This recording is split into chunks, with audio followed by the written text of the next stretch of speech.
Assalamu alaikum wa rahmatullahi wa barakatuhu.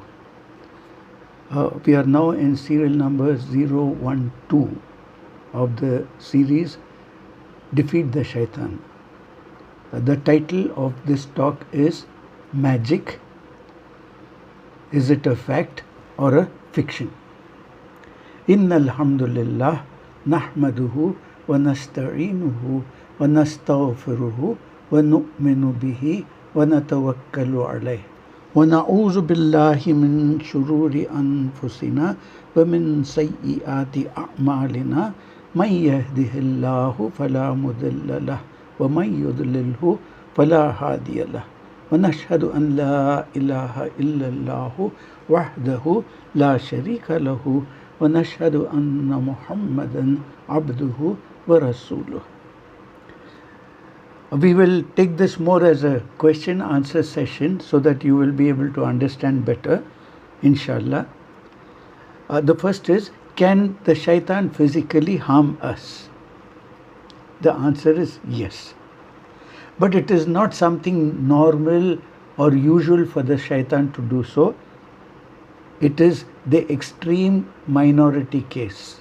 It's not general for everybody. It depends on our relationship with Allah, beginning with our heart and then moving on to our behavior also. Right. Magic, is it real? Yes. It has been mentioned in the Quran and Sunnah. The Arabic word for magic is sihr. Something in which the means of doing it is hidden. How it is being done is not shown to anyone. The last part of the night is often called sahar, the time of night when most things are hidden, when most of the people are asleep. Now, sihr is haram, and doing such acts of sihr is clear kufr, that's disbelief. Now, the practitioners of sihr usually do it in secret, hiding from public view. Magic is basically of two categories. Some people say magic or being involved in magic is haram. That is not necessarily true in all cases. Because one type of magic is the tricks of the sleight of the hand, those tricks of the cards, etc., illusions which does not have any involvement of the jinn and shayateen, or there is nothing supernatural in any way while showing this. Some scholars say if the person doing it clarifies and makes known that what he is doing is simply tricks or illusions, and that there is nothing supernatural, or that the people who are doing it have no special abilities, no jinn or shayateen involved, then this type of magic is allowed. However, some scholars say that even this is makruh. It is disliked because it can lead to doubts in the hearts of people.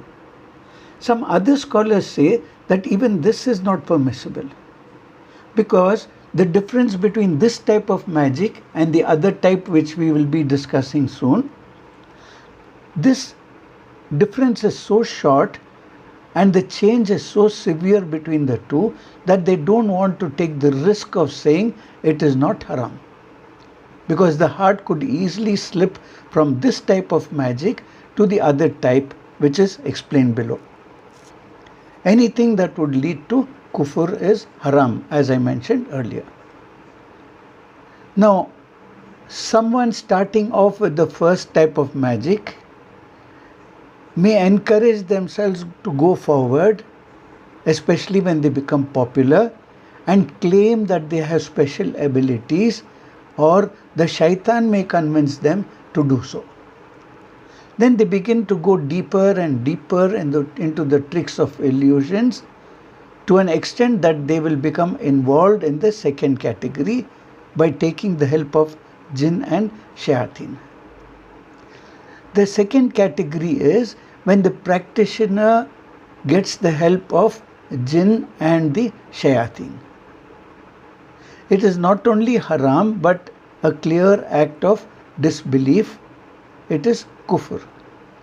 Surah Baqarah, Surah number 2, Ayah 102 reads, the interpretation, they followed what the shayateen gave out falsely of the magic in the lifetime of Sulaiman alayhi salam.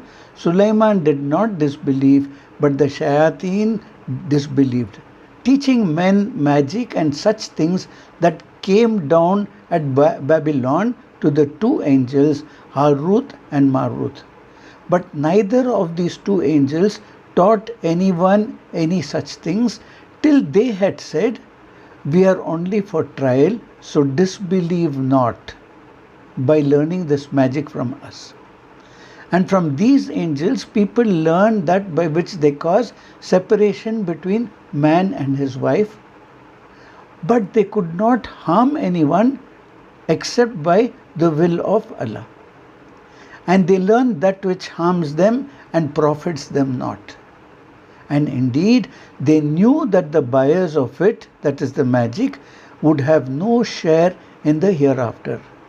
And how bad indeed was that for which they sold their own selves, if they but knew. Now, what effects of magic can happen on people? Some of it is, it can be used to harm others. It can be used to cause separation between man and his wife. Because if the man and his wife separate, the entire generation from them gets destroyed or gets corrupted. So it's not only the two individuals that the shayateen attack. Through these two individuals, they destroy the ultimate offsprings of these two individuals. The other is many of the harms to the body can come from magic. Now, you would like to know, how do we know if it is magic or is it different? It's not basically magic. Frankly, it is very difficult to differentiate. Some of the indications are disliking the spouse. It need not necessarily be magic. It could be for different reasons also. Then behaving different outside the house as compared to inside the house. Another is frequent miscarriage. Another is change in behavior without any valid reasons. And yet another is loss of appetite. Now, thinking or imagining things that don't exist. Now, there could be other psychological reasons, and it need not be only magic. One is the sudden love for a person. Like some people say, I cannot live any longer without this person. It could also have a different effect, not necessarily magic, but some of the strong indications are if there is a sudden and extreme change in behavior. Even then we don't straightaway diagnose this as affected by magic. We have to refer to someone who is qualified in this area. We often find that 90% of cases, people attribute their problems or illness to magic and jinn when there is absolutely something else. This has to be diagnosed. The next we are going into is fortune tellers and soothsayers. For this, there is a clear relationship between the jinn and shayateen as well. Fortune tellers may get in contact with jinn in order to get information about individuals and pass it on to the individuals, convincing them that they can tell them about the past and the future. Going to a fortune teller or the soothsayer and believing in what he says is an act of kufr. It's a disbelief. But what if you don't believe in it? You're just curious. You want to just go out of curiosity and see this. The Prophet ﷺ said, the person's prayer will not be accepted for 40 days. So be cautious in such matters. Another thing is wearing amulets, putting black spots on the face of a child or a baby, hanging signs on the walls, going to people who say they can help in fulfilling your desires is a form of minor shirk and could ultimately lead to kufr. An example is some places they give you to open something and inside it is a message. Like, you're going to have a good day today. You will soon find whom you love, etc., etc. You may have seen these fortune tellers on the roadsides with the parrots and the cards. Don't ever open such messages. And some are addicted to the daily or weekly forecasts in newspapers and magazines, which are based on astrological signs. This comes in the category of being curious and having 40 days of salah not being accepted. But even though 40 days of prayer will not be accepted, we are still accountable for that prayer. The obligation of performing the prayer is still upon us. The reward for that prayer is gone for 40 days. If we leave out the 40 days prayer also, we are sinful twice. One for not doing what is obligatory, and the other that the prayer will not be rewarded. So we have to be extremely careful. Understand that reward and punishment is in the hands of Allah only. No one else decides. It is only for Allah to give or deny the reward. We should not judge and make a hukum, an order or conclusion on that particular person. But doesn't it all look so harsh? Why is it so harsh? The issue is the problem itself. As we begin to rely on these, when we get involved, it naturally chips away our spirituality, maybe slowly but surely. We want to have a clear and pure, unadulterated relationship with Allah. We don't want anything or anyone to affect or corrupt that pure connection that we have with Allah. May Allah guide us and help us in this direction. Ameen. Now we come to the topic of possession. Scary, yes. Is it possible for jinn to possess a human body? Yes. By consensus of scholars, the answer is yes. There's an incident of a boy who was brought to the Prophet ﷺ, and the Prophet ﷺ himself performed exorcism on the boy. He told the jinn, exit from the body of this child, O enemy of Allah. Imam Ahmad said that the jinn can enter the body of a human being and they can speak through that person. On the day of judgment, the shaitan gives his khutbah after all decisions have been made by Allah as to who will go to Jannah and who will go to Jahannam. May Allah make us of those who go to Jannah. Ameen. In his khutbah he will say, I had no control or authority over you. We will go in detail on this khutbah later on, but we're just taking one point from here. When the shaitan says, I had no control or authority over you, some people say that this proves that the shaitan cannot possess or control anyone. Now, how do we reconcile these two? Understand that what is the setting of the talk, khutbah that the shaitan gives? The setting is the day of judgment when all matters have been decided. And only then Allah will say that the shaitan can speak. And the shaitan addresses the people of the hellfire, of Jahannam, not all the people. You so and so person who is now about to enter the hellfire, you are here because of your own deeds. It is not because of something or anything I made you do or forced you to do. I only suggested to you, you followed me. But in terms of what led you to hellfire, I could not force you to do anything. May Allah protect us from this. Ameen. Now, how do you seek protection and cure from possession? What are the ways to deal with magic and possession? First of all, you need to go to a professional.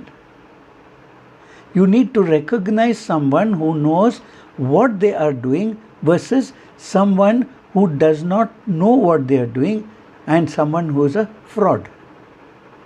The first thing they should tell you to do is fulfill your religious obligations. This is their first approach. Are you doing your salah? Are you doing anything haram? The next is, where do you find yourself? Are you in environments where you are more likely to be attacked by the shayateen? Do you go to abandoned places? Do you go to places of impurity? Do you go to haram places?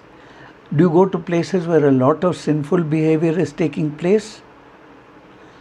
They will ask another question, are you reciting the adhkar of the morning and evening? And are you reciting Ayatul Kursi and the last 3 surahs before going to sleep? And Surah Baqarah at the house, are these being recited? If the person who is doing the Rakhi does not start with these, be careful. The Rakhi will only rely on the Quran. If they are relying on things not even found in the Sunnah, please do not go to this person. More than 90% of Ruqya should be done through the Quran. And they should be able to tell you from which part of the Quran they are reciting, what they are reciting. If it is from the Sunnah, they should give you the reference from the Sunnah. They just can't say, no, you shut up, we know what to do. And I have attended some time back, a few years ago, both black magic being done, I have seen how it is done, and also how Ruqya is done, how black magic is treated through the Quran. The experiences are terribly different. I have even heard when the jinn enters the human person, when this Ruqya is being done, the voice of the jinn the voice of the man is more like the voice of the jinn. It is not his natural voice.